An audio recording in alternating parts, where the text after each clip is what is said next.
Hi, today we'll be introducing Mitch Nelson with his company of DivvyUp, and we'll be here with him. Yeah, so this is DivvyUp. This actually started as a class project. As part of the entrepreneurship major here at Florida State University, you're required to have a business.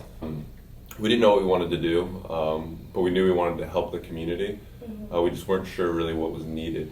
So we decided to take a trip down to the local homeless shelter, and we just asked them what they needed, and they said clean socks. And so right away we had the idea to take advantage of the trending sock market and actually sell cool socks, and every time we'd sell a pair, we'd donate a pair to the shelter. And that was actually only supposed to go for about 2 months until the class ended.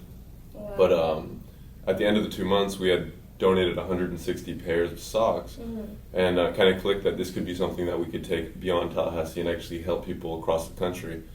And so we spent that summer creating a website, building the brand, designing everything, getting everything lined up, ordering more socks, and in August of 2014 we actually launched the brand DivvyUp. Okay, 2014, right? And how did you guys start up with the ideas of the actual design of the socks? So the designs actually originally, to get started donating immediately, we actually didn't design these socks. We partnered with companies that were already making socks, and we purchased socks at a wholesale rate, which means we purchased them at a cheaper rate. We bought more of them at a time, and then we would go set up and sell them, and then out of the profits we would actually donate a pair of socks.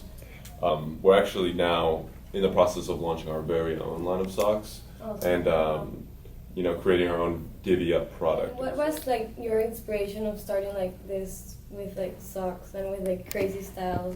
What made you guys inspire them? It was when you went to the shelter and it was an inspiration for you guys. Yeah, so like I said, we knew we wanted to help, and they had already said that socks were needed. So then the question was, how can we donate socks sustainably? And so we don't want to just take some money, go to the store, buy some socks, and then drop them off, and that be it. At that time period, cool socks were just taking off. You started to see some different designs, and it was starting to become a popular item. And so we figured we could capitalize on that market. We've started with a loan of $400, and at this point we're actually we've donated over 6,300 pairs of socks. So you bring happiness to college students and other people, and even that's the goal. Keep it sustainable. Yeah.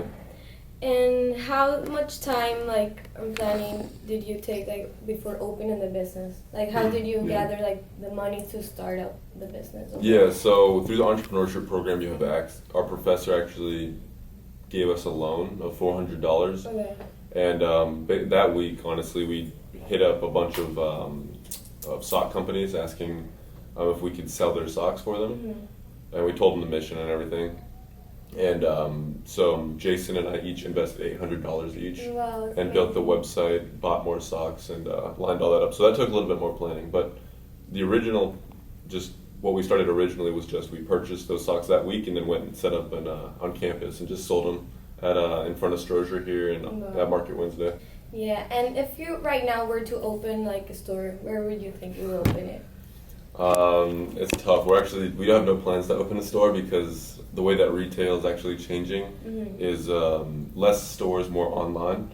Yeah. And so our goal is to actually create an online store that's successful, but also sell to brick and mortar stores. So what we would do is actually sell to stores that already exist and put your products. Exactly. In Yeah. So. And with your own site right now, how has been the sales? Have you sold outside the United States or? We don't. We just actually recently offered international shipping, but no, it's actually pretty good. How do you manage being a student and working in your own company? That's if it's tough for us. We have so much homeworks and projects, and we are in involving organizations. How do you manage your time with? Yeah, it's business? Tough. Luckily, we really love it. It's not something that we have to do. Whereas schoolwork's someone tells you have to do. It started with the schoolwork. Yeah, actually. So that's true. So. But it's become a source of passion, I guess. So it's not oh man, I have to wake up to do it. But usually I have 3 hours of sleep a night. But yeah, no, it can be exhausting, but luckily it's a lot of fun. So it's not as draining as it could be.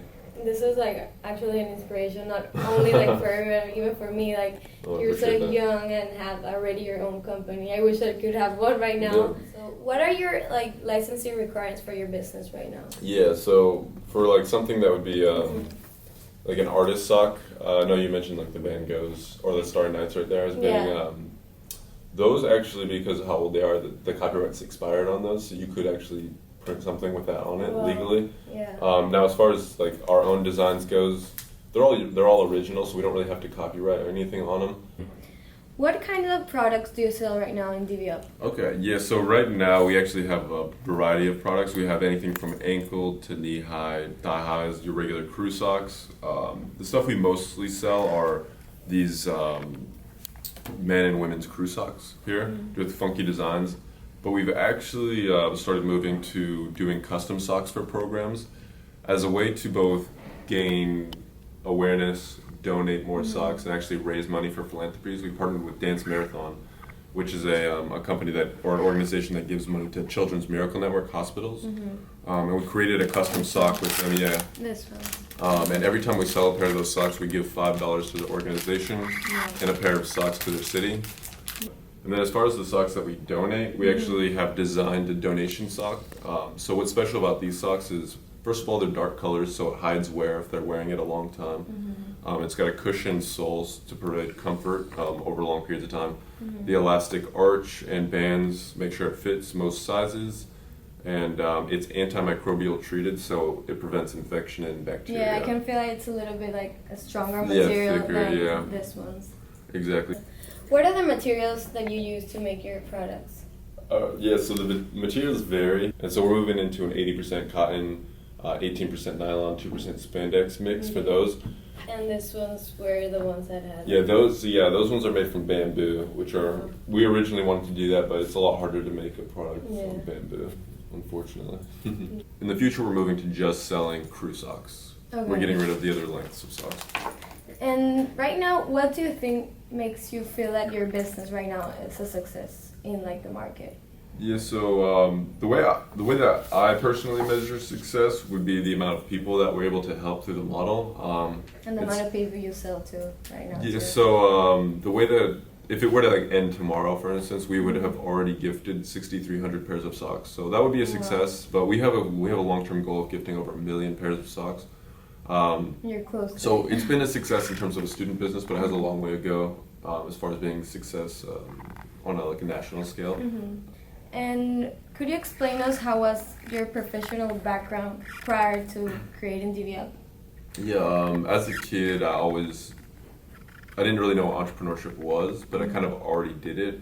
Like I would go knock on, I used to live in Utah actually, and I would go knock on doors and see if I could snow blow or shovel their driveways, maybe mow their lawn in the summer. I was always trying to do like odd jobs and like just trying to make my own money doing that. So I guess it was kind of in my blood as far as that goes. As far as starting my own company, the only other company that I've had is a small 3D printing company called 3D Necessities. And I ended up actually putting that on pause to do DivvyUp full time. But this is like the first time I've actually done like the actual business. Yeah. And right now in your company, how many partners do you have? Myself and Jason McIntosh. Yeah. But we also have help from. We just brought on a photographer full time, a designer full time, and then we have a website guy that does all the online like technical stuff. So I'd say 5 is what we have now. Okay. Yeah. And before starting this, you liked it to be like in a company with a partner? It makes it a lot easier. Yeah. I did the past company on my own, and it was really hard to kind of keep motivated and keep doing it all by yourself.